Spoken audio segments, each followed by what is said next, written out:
Yang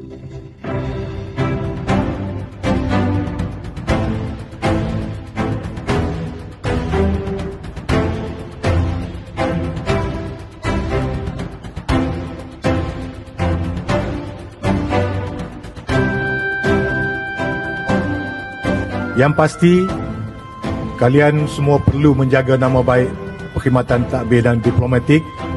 Sebenarnya, perkhidmatan awam perlu sentiasa bersiap siaga untuk berhadapan dengan apa saja situasi atau perubahan persekitaran yang berlaku. Segala ilmu yang telah saya pelajari di sini, saya harap saya dapat menjadi seorang pegawai tadbir dan diplomatik yang kompeten dan juga berfikiran strategik sambil mengekalkan adab dan juga integriti yang tinggi.